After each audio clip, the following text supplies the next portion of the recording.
Before we start today's video, check out our merch shop, linked in the description down below. Use code Ahsoka in all caps to get $7 off your order. May the Force be with you, and enjoy the vid. Hello there. This is where the fun begins. Though some Star Wars fans claim that the Star Wars franchise is dead due to its difficulty with recent cinematic releases for theaters, this couldn't be further from the truth. Star Wars is not dead. It's hard to deny that the Star Wars franchise has struggled with the film side of the things in the recent years, ever since 2019's The Rise of Skywalker. But the Star Wars sequel trilogy was incredibly divisive, and is still widely debated on social media to this day. And Solo: A Star Wars Story, Disney's second attempt at a Star Wars anthology movie, failed to make the expected splash at the box office. The perceived failure of these films is ultimately subjective though, however, and Solo failing to reach the financial precedent set by its predecessor, Rogue One: A Star Wars Story, does not mean that the film is entirely without merit, either. And yet, this franchise, which has built its legacy on theatrical releases, is still finding it difficult to produce another movie, 5 years after the release of The Rise of Skywalker. Plenty of directors and writers have come and gone, and Rian Johnson's trilogy has been indefinitely shelved. Though, 3 Star Wars movies are currently in the works apparently. Star Wars: The New Jedi Order movie, which is about Rey 15 years after the events of the sequel trilogy, a new Dawn of the Jedi movie that's supposed to be depicting the creation of the Jedi Order and about the first few Jedi, and also the Mandalorian movie by Dave Filoni. Many are finding it difficult though to believe that those movies will ever make it to theaters and actually lift off the ground. But these problems don't necessarily mean that the entire franchise is dead. Nowadays, Star Wars is reliant on much more than just box office results, and recent findings prove the franchise is actually thriving rather than floundering. It is Star Wars on Disney+. The creation of Disney Plus has allowed Star Wars to explore a medium it has never attempted before all that much, especially with live-action TV, though the franchise has produced numerous animated TV hits, such as the animated Star Wars: The Clone Wars and the animated Star Wars Rebels shows. Live-action television, though, posed a different challenge. In the end, Star Wars, of course, succeeded in creating something new and exciting, The Mandalorian, later followed by The Book of Boba Fett, Andor, Ahsoka, and so many other upcoming shows, like The Acolyte and Star Wars Skeleton Crew. Despite middling praise for The Book of Boba Fett and The Mandalorian, Andor and Ahsoka have all found successes in their own ways. The Mandalorian introduced viewers to a brand new corner of the Star Wars galaxy, creating iconic characters and stepping into a period of the Star Wars timeline that was previously woefully unexplored. Andor became a critical success entirely and very quickly, garnering multiple high-profiled and award nominations, and Ahsoka has proven just how beloved and pivotal Star Wars animation content really is when it's translated into live action especially. In fact, despite mixed reviews, The Mandalorian Season 3 is and still the most watched original streaming show in the US in 2023, even beating the Marvel Cinematic Universe's second season of Loki.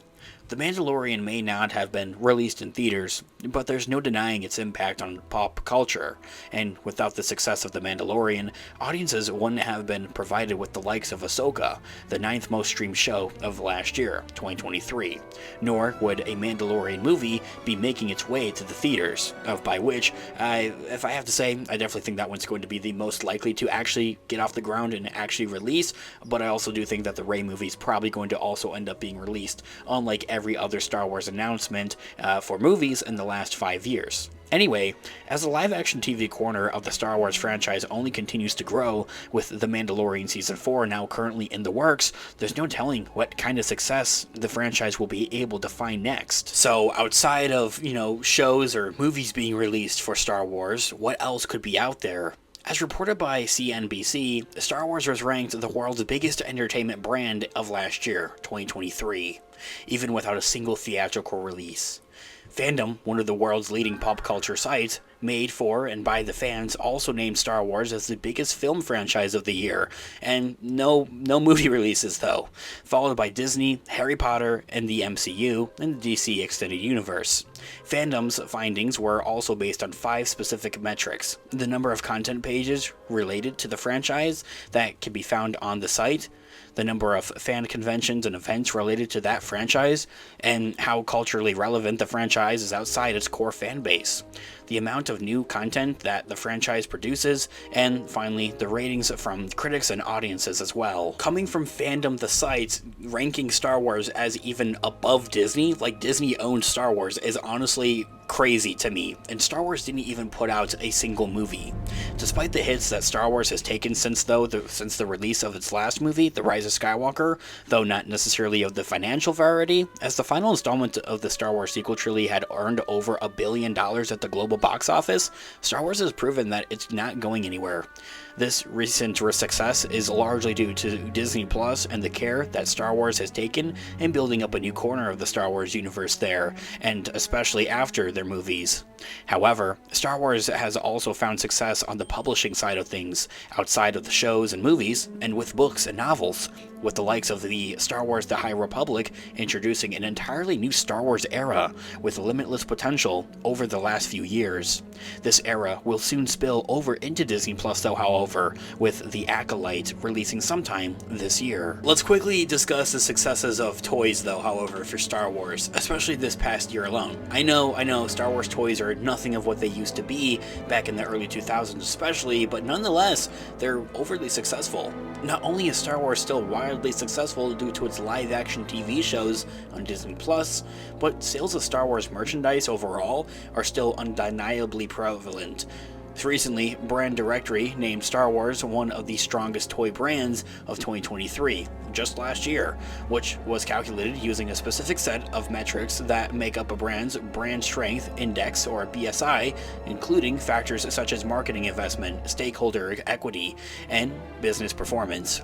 Brand Directory noted that the importance of Star Wars recent spin-off series and the shows on Disney Plus, which allowed the brand to create a whole new slew of new and popular toys, and this is no surprise. It's impossible to walk into a toy store nowadays, and not see a baby Grogu staring at you. But that's besides the point. It's time for Star Wars to return to the big screen. Of course, it's successful without its movies, but movies are what make it Star Wars, I feel like. It's clear that Star Wars is still not as popular as it ever was though, however, even while it goes through this weird phase of just not really having any movies.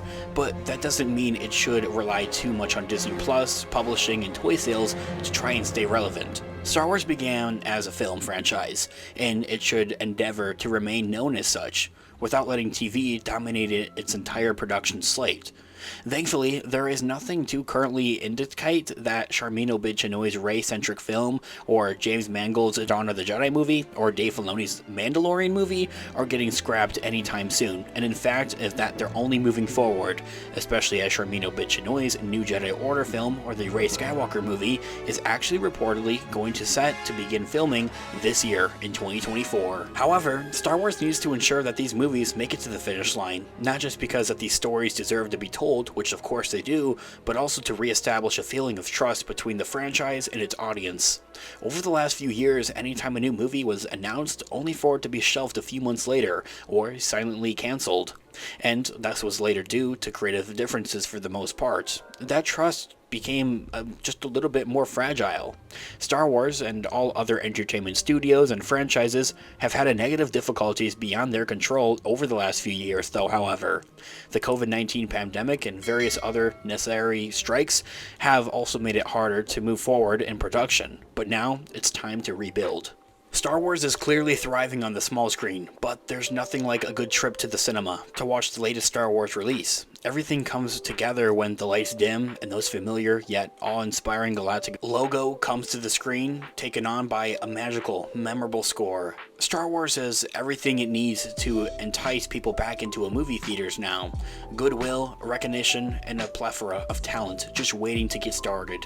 Now more than ever, it's time for Star Wars to return to the big screen.